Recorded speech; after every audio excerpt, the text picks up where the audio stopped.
Estamos llevando a cabo una serie de sermones sobre la gloria de la cruz de Cristo y nos estamos apoyando en una palabra que el apóstol Pablo expresó sobre que la cruz de Cristo es la única gloria de su vida. Queremos interpretar de una manera correcta el por qué el apóstol Pablo hace de la cruz de Cristo la gloria para su vida. En Gálatas capítulo 6, verso 14, el apóstol Pablo dice: pero jamás acontezca que yo me gloríe sino en la cruz de nuestro Señor Jesucristo, por el cual el mundo ha sido crucificado para mí y yo para el mundo. Queremos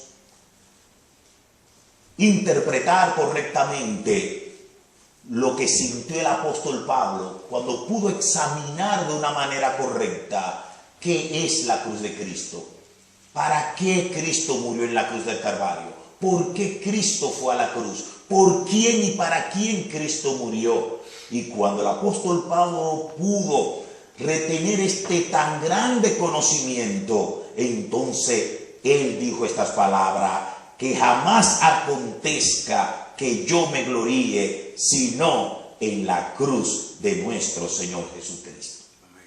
En el día de hoy quisiera presentarle a ustedes, mis queridos hermanos, tres definiciones fundamentales de la cruz de Cristo. ¿Qué fue lo que pasó, lo que hizo Cristo en la cruz? Esa muerte, ¿qué significado tiene para nosotros los cristianos? El conocimiento de qué fue la muerte de Cristo en la cruz del Calvario ha de darnos a nosotros, en primer lugar, seguridad de vida. En segundo lugar, nos va a dar seguridad de que ya entre Dios y nosotros lo que hay es una reconciliación eterna, una paz por haber sido justificado. Y en tercer lugar, cuando estemos definiendo lo que es la cruz de Cristo, vamos a recibir una tercera enseñanza, y es que ya con la cruz de Cristo nuestros pecados han sido totalmente perdonados. Tres enseñanzas que nos van a dar a nosotros la oportunidad de gozarnos, darle gracias a Dios por su Hijo Jesucristo que vino a morir en la cruz del Calvario, y entender el por qué Cristo murió. ¿Qué significa su muerte? Hay tres definiciones que vamos a ver. En primer lugar, veremos la definición que fue una muerte vicaria. En segundo lugar, vamos a ver que fue una muerte redentora. Y en tercer lugar, observaremos que fue una muerte expiatoria y propiciatoria. Esperamos que Dios nos ayude para salir de aquí gozándonos, gloriándonos en ninguna otra cosa que no sea en la cruz de Jesucristo. En primer lugar,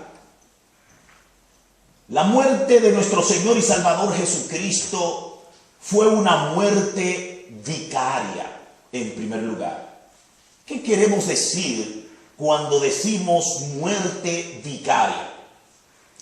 Miren, los padecimientos y los castigos soportados por personas, por hombres o mujeres en beneficios de otros, necesariamente no es lo que la Biblia llama muerte vicaria.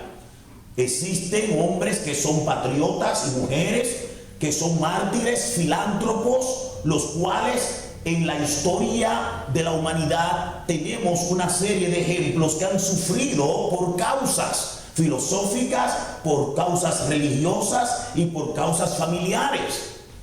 Pero esto necesariamente no es a lo que las Sagradas Escrituras, teológicamente hablando, le podemos llamar muerte vicaria.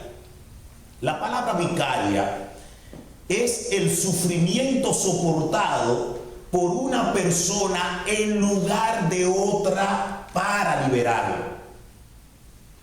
Cuando la Biblia se refiere a la muerte de Cristo, se refiere por todas las características que fue una muerte vicaria. Un vicario entonces es un sustituto, uno que va al lugar del otro, toma el lugar completo del otro y sufre todas las penurias y los castigos con la finalidad de que esa persona no fuera castigada, sino libertada. Los sufrimientos de Cristo en la cruz del Calvario fueron vicarios porque Jesucristo sufrió en lugar de los pecadores. La obligación que todos los pecadores tenían que dar para satisfacer a la justicia divina, todos los pecadores tenían que soportar el castigo de la ira eterna de Dios por sus pecados. Lo que hizo Jesucristo fue tomar el lugar de los pecadores e ir a la cruz del Calvario y permitir soportar el castigo eterno sobre él. Eso es la muerte vicaria, pero tenía una finalidad: libertar a aquellos por los cuales él murió. La verdad que estamos señalando o reseñando es que los padecimientos de Cristo fueron vicarios porque Jesucristo muere en lugar de los pecadores para salvarlo de la pena de eterna condenación que merecían. Esta verdad está sustentada por el testimonio de las Sagradas Escrituras. Por ejemplo, en Romanos capítulo 5, verso 8 dice que Cristo murió por nosotros, como en Primera de Pedro capítulo 2, verso 21 dice que Cristo padeció por los pecadores, por nosotros. En Primera de Pedro capítulo 2, verso 22, allí el apóstol Pedro se refiere a la muerte de Cristo y dice así: el cual no hizo pecado, ni se halló engaño en su boca, quien cuando le maldecían no respondía con maldición, cuando padecía no amenazaba, sino que encomendaba la causa al que juzga justamente, quien llevó Cristo él mismo nuestros pecados en su cuerpo sobre el madero, para que nosotros, estando muertos a los pecados, vivamos a la justicia, por cuya herida fuisteis sanados. Esto es la muerte vicaria. La muerte vicaria es, hermanos, que tanto usted como yo, por nuestros pecados, teníamos que purgar o pagar el costo, el pago, la pena por haber pecado. Y la paga del pecado, según el apóstol Pablo en Romanos capítulo 6, verso 23, la paga del pecado es muerte. La muerte a la cual se está refiriendo es la muerte eterna. Significa que si usted iba a pagar por sus pecados, iba a morir eternamente, pero iba a morir condenado, porque la condenación viene por los pecados. Cristo lo que hizo fue, para que ninguno de nosotros no perdiéramos, fue a la cruz del Calvario y Él murió por nosotros. Pero no solamente murió por nosotros, sino que satisfizo toda la demanda de Dios. El alma que pecare, esa morirá. El castigo eterno, la ira eterna que iba a caer sobre usted y sobre mí, el Señor fue a la cruz del Calvario y la soportó. Cuando estaba Cristo en la cruz, estaba cargando con todos los pecados nuestros. No solamente con los pecados antiguos, sino con los pecados de ahora y con los pecados que todavía usted no ha cometido. Todos los pecados los llevó Cristo a la cruz. Por eso dice Pedro, por nosotros se hizo pecado y fue al madero. Por su herida fuimos entonces nosotros sanados. Y cuando estaba en la cruz del Calvario, Jesucristo sufrió tanto, no sufrió un castigo de minutos, no sufrió un castigo de meses, sufrió un castigo eterno por toda la eternidad. El castigo que usted y yo teníamos que soportar eternamente en el lago de fuego, en el infierno, ese fue el castigo que Cristo sufrió en la cruz del Calvario. ¿Qué tan intenso fue? Al grado que Cristo lloró. Elí, Elí, lama sabachthani. Dios mío, ¿por qué me ha desamparado? El Padre abandonó al Hijo, porque la cruz estaba cargando con los pecados de usted y lo mío. Estaba sustituyéndonos. Estaba tomando el lugar tuyo, el lugar mío. Era yo que tenía que morir y ser juzgado y condenado por toda la eternidad. Pero el Señor tomó el lugar para que Rolando no muera eternamente. Y para tomar el lugar tuvo que hacerse pecado. Tuvo que cargar con el pecado tuyo y mío. Y ahí, en la cruz del Calvario, lo que vemos es a un Cristo cargando con todos mis pecados, de mi niñez, de mi juventud, de mi adultez, de mi vejez, hasta el último suspiro de la muerte. Allí estaba el Señor cargando con todo esto. Eso es la muerte vicaria. Pero no murió solamente para decirme ahora, Rolando, morí por ti, sino que murió con un propósito definido para libertarme del poder y del reinado del pecado.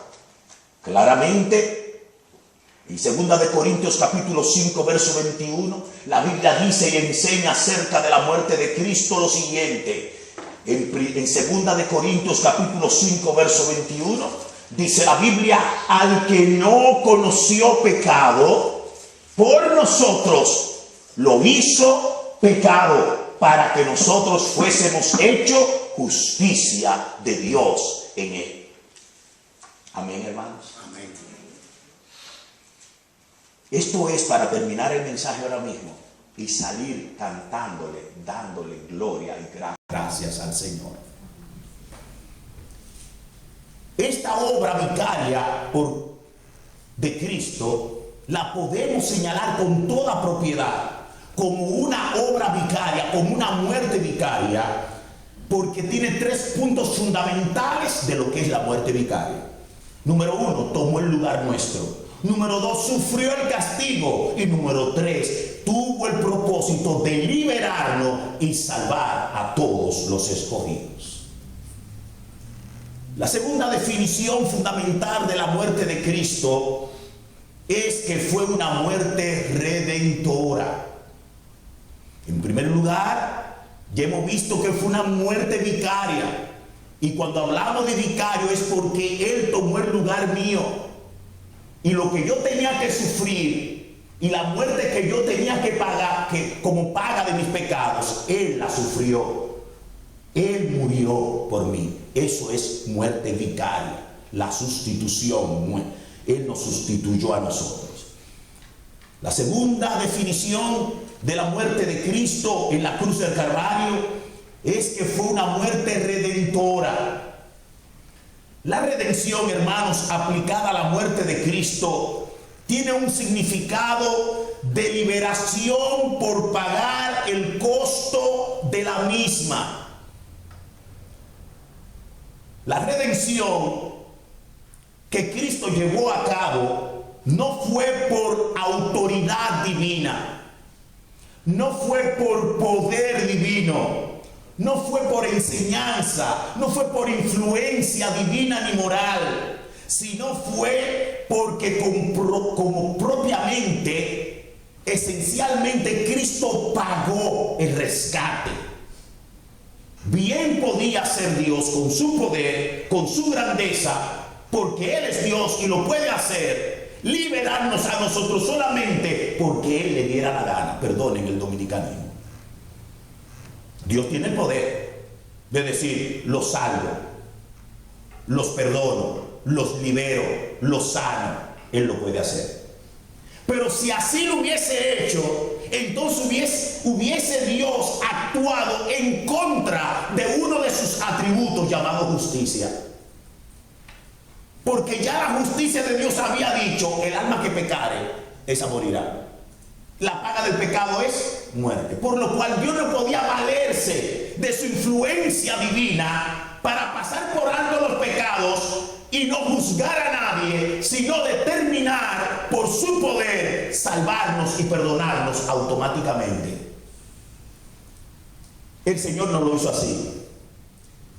Lo que el Señor hizo fue que tomó a su Hijo Jesucristo, lo mandó al mundo para que pagara lo que cuesta el haber pecado, el costo de ser liberado de la esclavitud del pecado. Cristo tuvo que pagar ese costo para comprarnos, liberarnos de la esclavitud del pecado. Le costó a Cristo lo que tú y yo podemos decir somos salvos por gracia.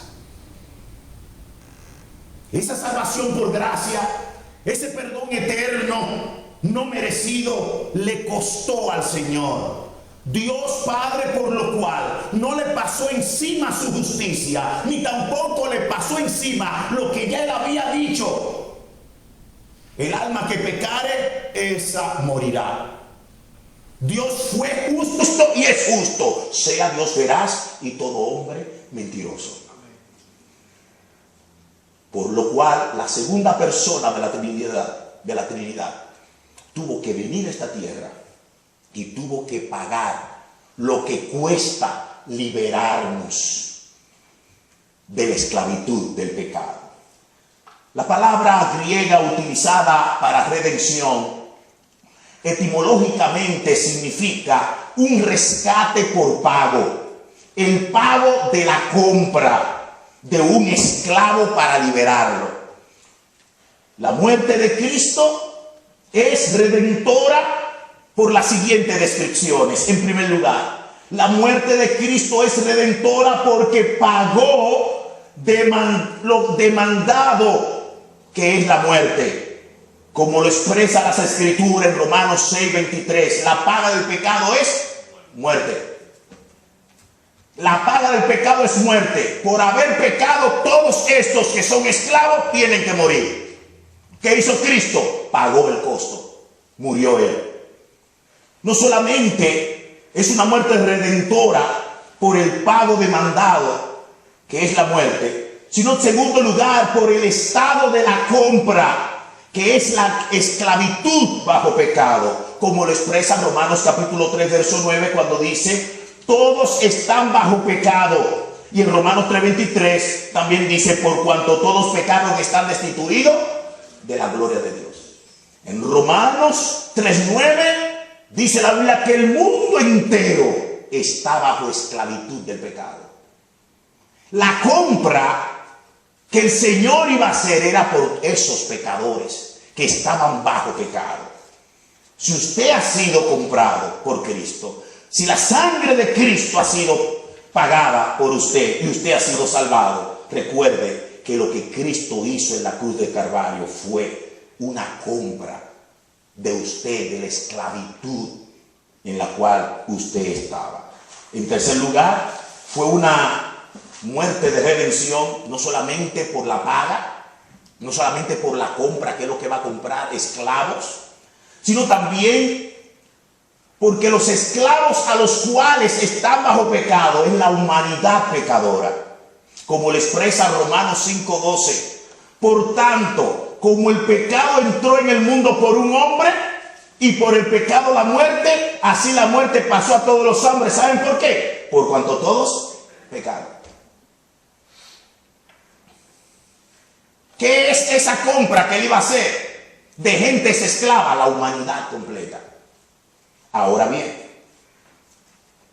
en cuarto lugar, es una muerte de redención porque la compra es específicamente a esa humanidad pecadora, pero en especial a los creyentes, los que han de creer. Lo que están como esclavos el mundo entero.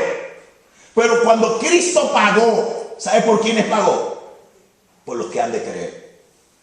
Como lo expresa el apóstol Pablo, como un testimonio de él y de la iglesia de Galacia.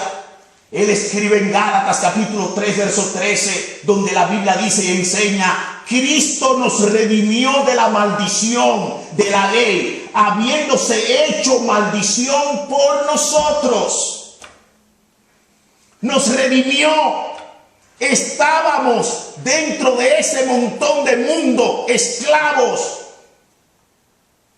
El Señor se acercó entre todo ese montón de esclavos. ¿Sabe a quién compró? A aquellos por los cuales Él murió, a los que han de creer en Jesucristo. La gran pregunta ahora es, ¿se siente usted como que esa compra que el Señor hizo, lo hizo por usted? Eficazmente, la muerte de Cristo solamente compró a todo aquel que cree en Cristo. ¿Por qué? Porque recuerden ustedes que estamos hablando de redención. Y la redención fue llevada a cabo por la obra que Cristo hizo, por lo cual ya está hecha.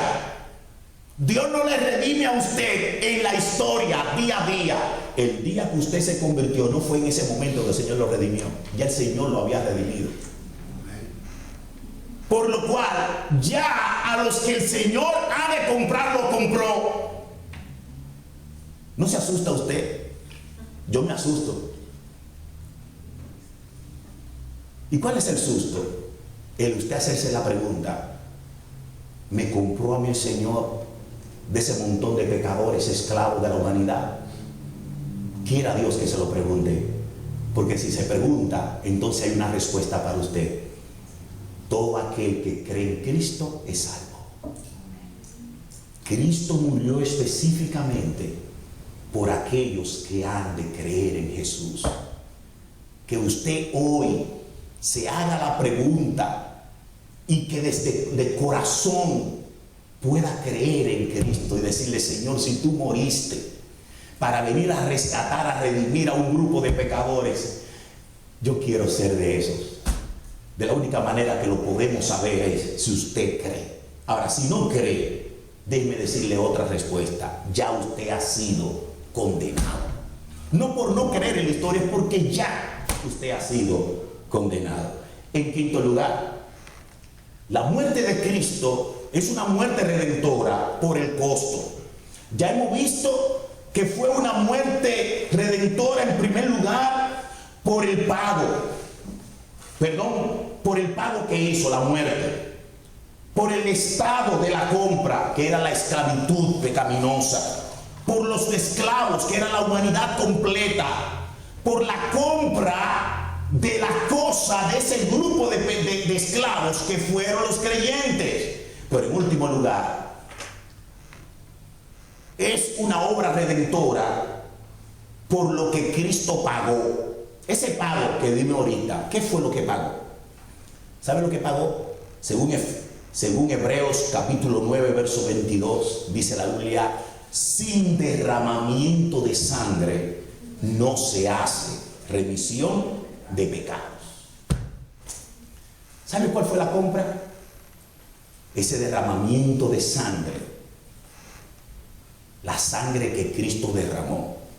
Pero no por sangre como líquido, sino por su muerte.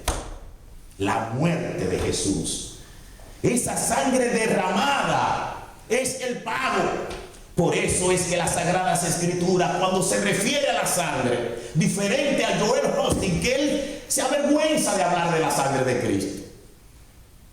Ninguno de los apóstoles se avergonzaron cuando hablaron de la sangre de Cristo.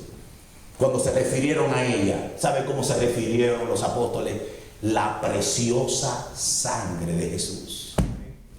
Porque cuando uno entiende que Cristo tuvo que morir, porque cuando uno entiende que Cristo tuvo que morir y como seña de su muerte derramó la sangre por mí, para rescatarme y perdonarme, para redimirme, entonces esa sangre es preciosa. Estas 5 descripciones que hemos visto hacen de la muerte de Cristo una muerte redentora de todos los que han de creer en Cristo como su Señor y Salvador. La Biblia es clara cuando expresa acerca de la muerte de Cristo como una muerte redentora. Por ejemplo, en Romanos capítulo 3, verso 24, la Biblia dice y enseña: y siendo justificados gratuitamente por su gracia mediante la redención que es en Cristo Jesús. En Tito capítulo 2 verso 14, la Biblia dice y enseña: quien se dio a sí mismo por nosotros para redimirnos de toda iniquidad, para purificar para sí un pueblo propio, celoso de buenas obras. En Primera de Pedro capítulo 1 versos 18 y 19, la Biblia dice y enseña: sabiendo que fuisteis rescatados de vuestra vana manera de vivir, la cual recibisteis de vuestros padres, no con cosas corruptibles como oro o plata, sino con la sangre preciosa de Cristo, como de un cordero sin mancha y sin contaminación. La redención de la obra de Cristo en la cruz del Calvario llena el corazón de todos los creyentes de libertad de la condenación eterna, libertad del reino del pecado, seguridad de ser justificados por la fe y declarados justos sin culpa, sin deuda, una esperanza eterna de que un día verá a la gloria de Dios ese pecador que se ha aferrado de la muerte de Jesucristo. Cuando hablamos y decimos que la muerte de Cristo es una muerte redentora, estamos dejando claro que todos los que han sido redimidos ya no tienen que ver con el poder y el reino del pecado. Ya han sido hechos libres del pecado. Por eso pueden vivir para la gloria de Dios. Eso es claro. Esos que han sido redimidos de la sangre de Cristo, por la sangre de Cristo, en la vida diaria y cotidiana, cualquier acto pecaminoso que cometen, con propiedad bíblica le digo, hermanos míos, que ese pecado traerá dolor a su alma.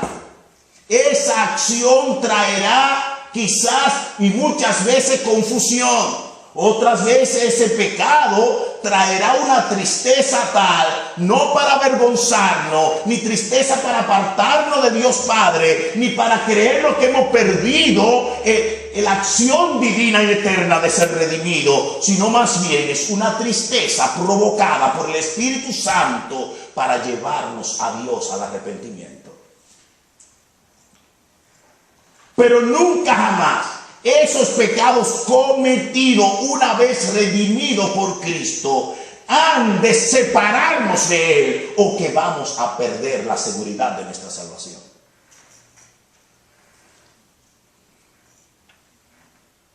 Porque ya hemos sido redimidos.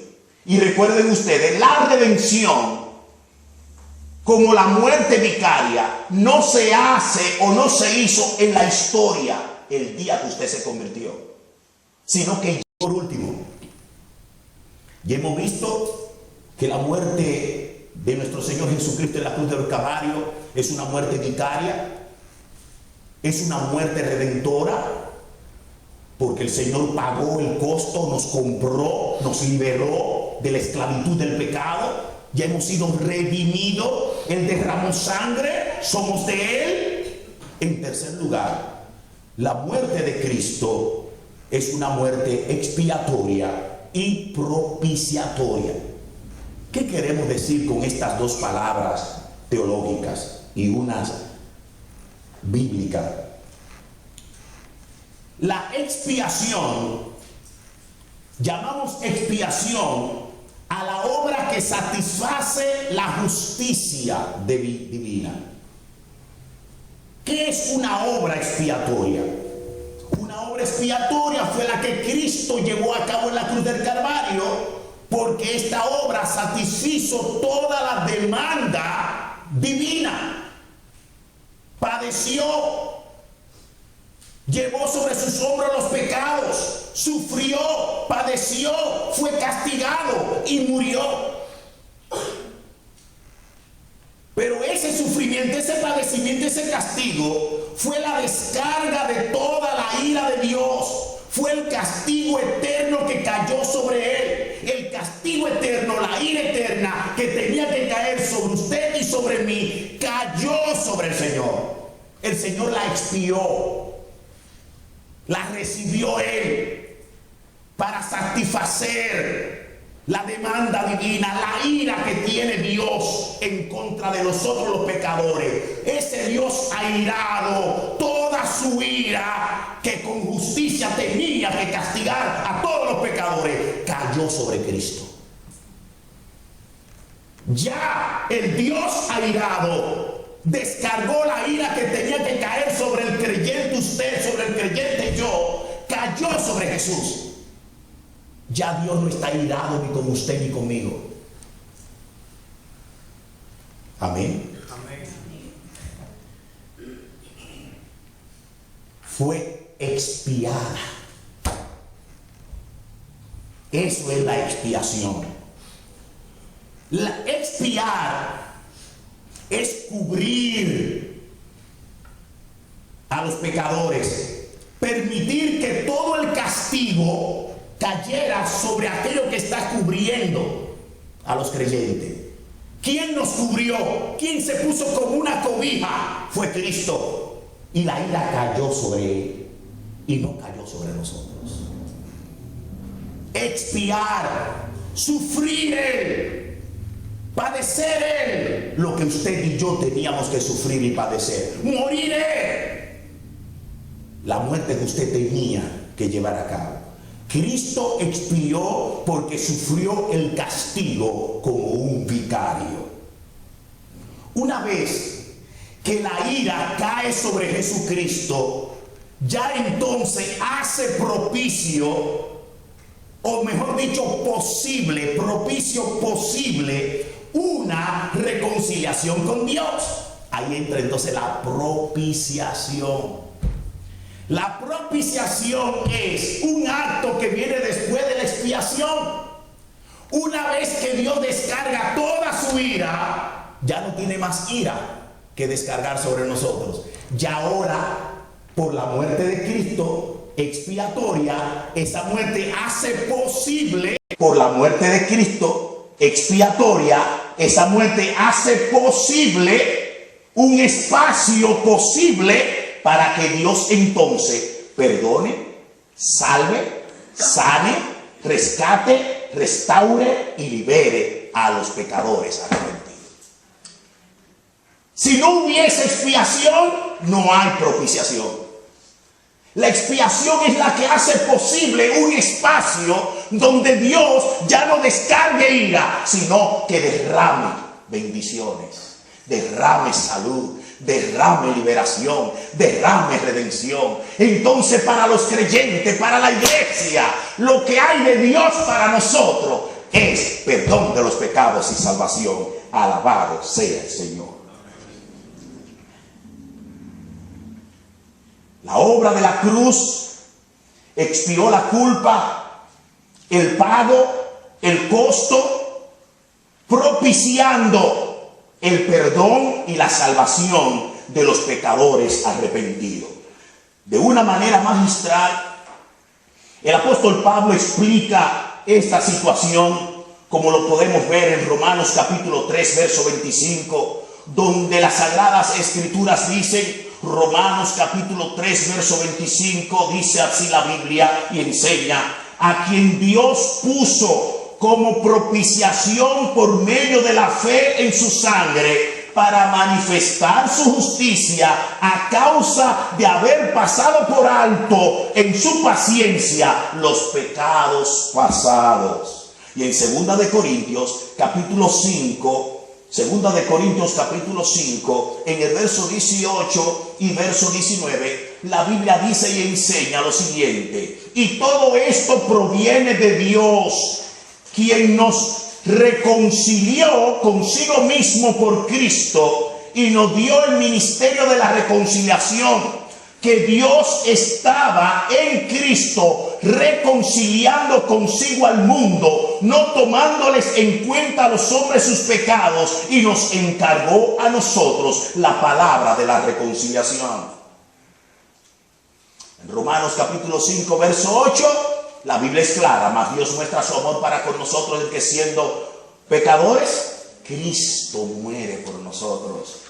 En Romanos capítulo 4, verso 25, también, el cual fue entregado a causa de nuestras transgresiones y resucitado para nuestra justificación. Hermanos míos, por todos los lados usted va a ver que Dios permitió que su Hijo Jesucristo hiciera una obra expiatoria donde Él podía descargar toda la ira que tenía que descargar sobre nosotros. La descargó sobre Jesús. Cristo la recibió, la soportó, padeció, fue castigado y murió. Una vez que se hizo la expiación, entonces se abre un espacio donde ya Dios no nos mira a nosotros con ojos de ira, sino con ojos de perdón.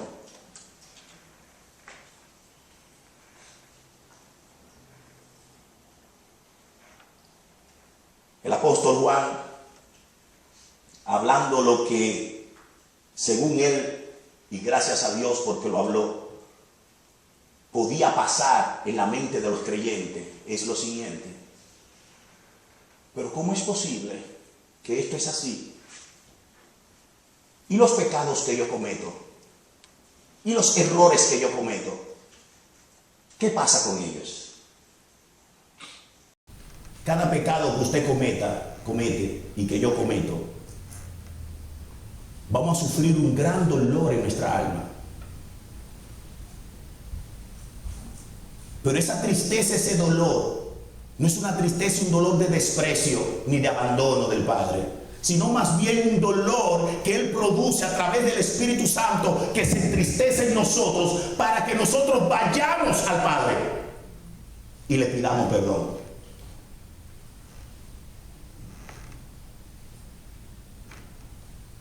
El apóstol Juan, sabiendo que Satanás se puede meter en esa dinámica y confundirnos, oigan lo que dice: estas cosas os escribo para que no pequéis.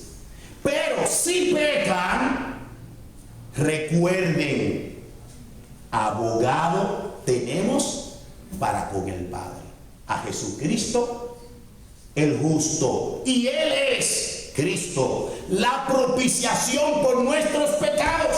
Y no solamente por lo nuestro, sino también por lo de todo el mundo.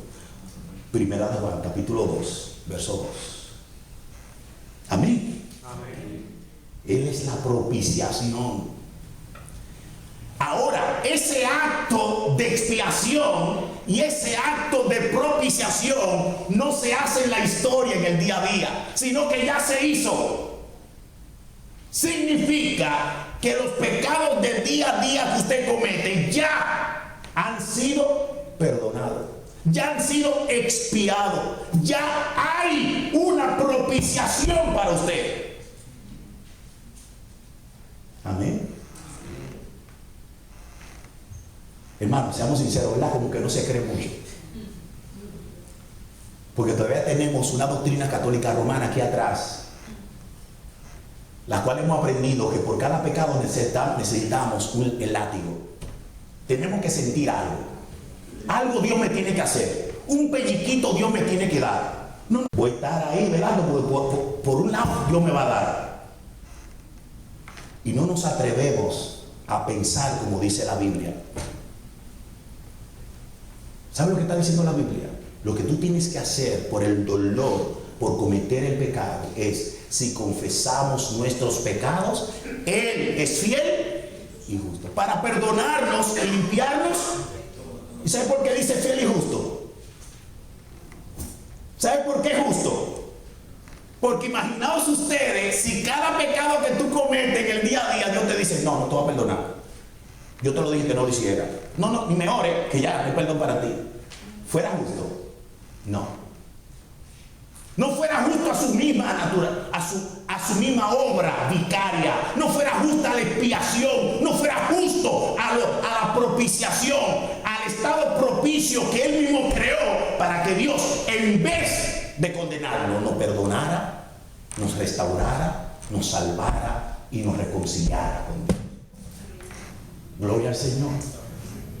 Hermanos, pero ¿verdad que cuando uno peca, como que la palabra condenación rápidamente llega a uno? Digan que sí, que es verdad. cuando pecamos no le viene una acusación, como hay una cosita por allá atrás que uno dice, y eso que tú eres cristiano. Míralo ahí, mira qué pecado cometió. Y va a ir a la iglesia, tú vas a la Santa Cena. ¿Tú te atreves a coger la Biblia? ¿No han sido usted acusado o quizá el único aquí soy yo? Amén. Hermano mío, a cada rato. ¿Tú te atreves a coger la Biblia? ¿No han sido usted acusado o quizá el único aquí soy yo? Amén. Hermano mío, a cada rato. Es más, yo sufro más que ustedes. Porque la acusación mía es, ¿y eso qué, pastor? Ay, Dios mío. Ay, se va a subir al púlpito a predicar. ¿Tú te atreves? Ay. ¿Cuántas veces tengo mi alma cansada? Y llevo sobre mis hombros un saco de acusación. Y es una acusación que la creo porque no me están acusando de una manera vana y mentirosa. Es por cosas que yo cometo. Eso es lo más grave. Que yo mismo, cuando me examino, digo, pero yo soy el culpable. Qué grave es. Ante esa situación, hermanos, ninguno de nosotros pensamos en esta gran verdad. La expiación y la propiciación.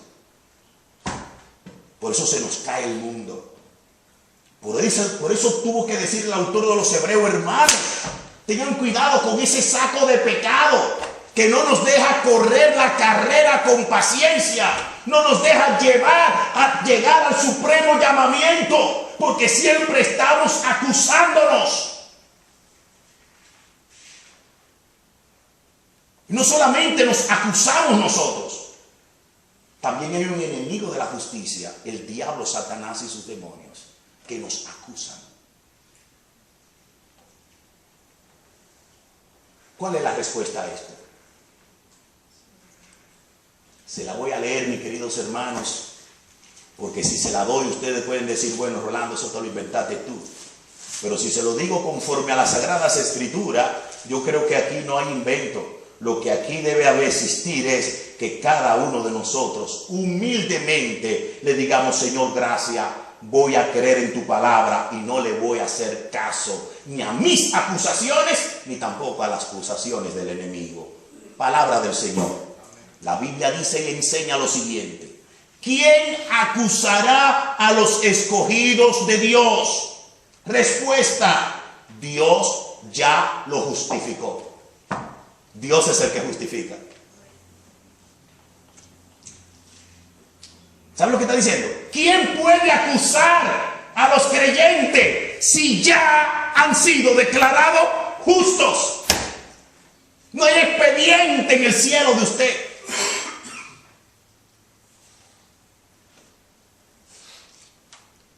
Es mejor quererle a la Biblia y no querer a mis pensamientos, no querer a mis dudas, ni tampoco a ese demonio perverso, malo y mentiroso que no solamente entró al Edén para dañar la creación de Dios, sino que está día tras día zarandeándonos a nosotros, acusándonos. Y es tan perverso que se atreve a acusarnos delante del Padre. Yo me imagino al Señor, a Satanás, yendo al trono, diciéndole, míralo ahí, el pastor. Sí, el que está ahí encima del cambio, ya quiero ver. ¿Qué tú le vas a hacer? Desbarátalo. Perdonen, que estoy aquí haciendo un roleplay. Pero hermanos míos, ¿qué pasa? Dice el apóstol Pablo, ¿quién es el que va a condenar a esa persona que el diablo acusó delante de Dios? Y es verdad, eso lo presenta Apocalipsis, siempre está en el trono acusando. Y lo vemos de una manera literal. ¿Quién va a condenar? ¿Pecó? Mírenlo ahí. Y tú eres santo. Buscando que Dios se llene de ira, pierde la paciencia y diga, verdad, me tienes harto, Rolando, para castigarme con su ira. Pero sea Dios veraz y todo hombre, y Dios no puede negarse así. mismo. Y si ya Él hizo propicio, porque expió toda su justicia encima de Jesús, para no descargar su ira en mí, ahora Dios, de la única manera que me ve, es de esa manera. ¿Quién es el que condenará? Cristo Jesús es el que murió. Sí, más aún el que resucitó, el que además está a la diestra de Dios, el que también intercede por nosotros. Gloria a Dios. ¿Quién puede condenarte? ¿Quién puede? Si ya Cristo murió por ti. Y su muerte, que fue lo que hizo, expió, fue vicaria, nos sustituyó, cargó los pecados nuestros, nos redimió, expió nuestras maldades y ha hecho propicio que el Dios de ira ahora sea un Dios de amor, un Dios perdonador, un Dios de misericordia. Gloria al Señor por esto. Claramente Pablo dijo en Romanos capítulo 8, ninguna condenación hay para los que están en Cristo Jesús. Y palabra de Cristo: de cierto os digo, el que oye mi palabra y crea al que me envió, tiene vida eterna y no vendrá a condenación, porque ha pasado de muerte a vida. ¿A quién usted la va a creer? ¿A Satanás? ¿O a esto que el Señor alcanzó en la cruz del Calvario? Dejemos de cargar entonces tan pesado. Ustedes se recuerdan del hombre que estaba en la loma cosechando, ¿te recuerdan? En su finca, y llenó un saco de víveres, plátano, yuca, ñame, una serie de... y venía bajando con su saco de la loma, y cuando va por la calle, el hombre con ese saco tan pesado, sudando, cansado, un vecino que va en una camioneta le dice: vecino, se está ahogando, se va a morir con ese saco, móntese ahí. Y lo monta en la parte de atrás de la camioneta y lo lleva hasta la casa. Y cuando llegan a la casa se desmonta y le dice: vecino, ya llegamos. Y está el vecino encima de la camioneta con el saco encima, ahogado. Así como el vecino ahogándose con ese saco de víveres, habemos muchos creyentes ahogándonos día tras día por los pecados que cometemos. No sabemos tirar el saco a la cruz de Cristo. No sabemos ir por la fe, confesar nuestros pecados y levantarnos de la oración con la mente erguida, lleno de gloria, porque hay perdón para ti. Él es justo, Él es fiel y justo para perdonarnos y limpiarnos. ¿Sabe de cuánta maldad? Porque hay perdón para ti. Él es justo, Él es fiel y justo para perdonarnos y limpiarnos. ¿Sabe de cuánta maldad? De toda. ¿Saben por qué? Porque eso fue lo que alcanzó en la cruz del Calvario. Hermanos, estas tres definiciones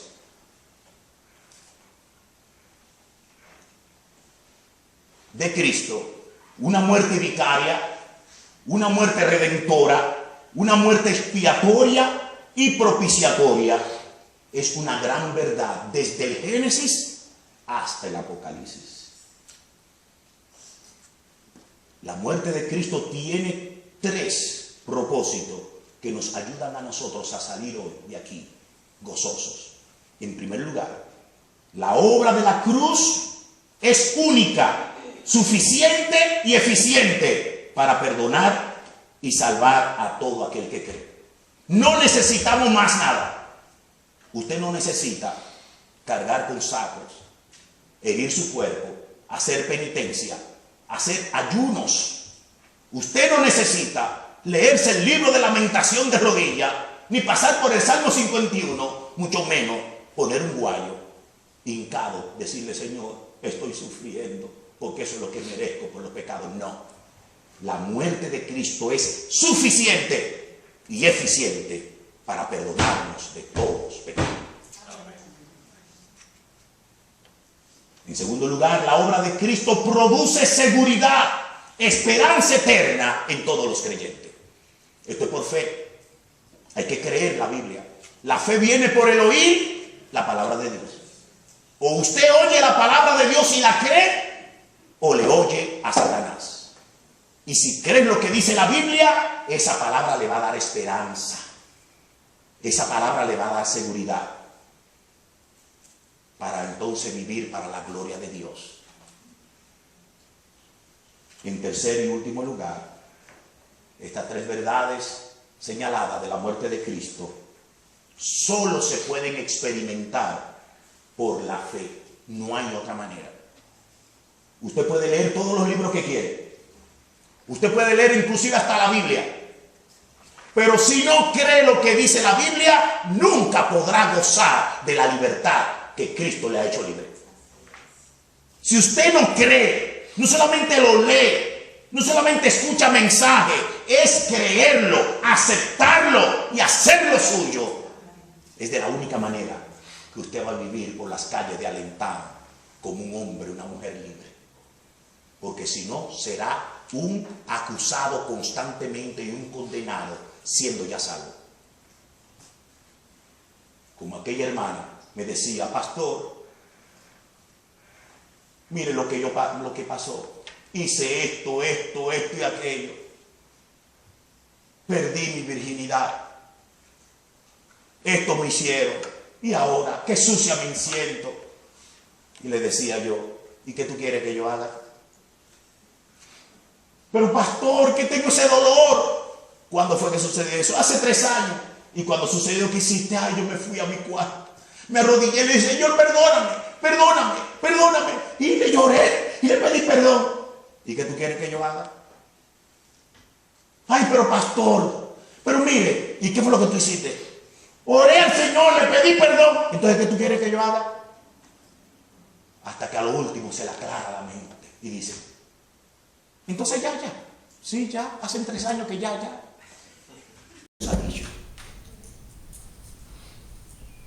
Porque si abres tus oídos, si yo abro mis oídos a Satanás, no estuviera aquí. Tenemos que abrirle el oído a lo que dice la palabra de Dios. Siendo libertados del pecado, ahora somos libres, somos siervos de la justicia. Sean dadas gracias al Señor. Amén. Y que salgamos aquí para vivir la vida cristiana victoriosa.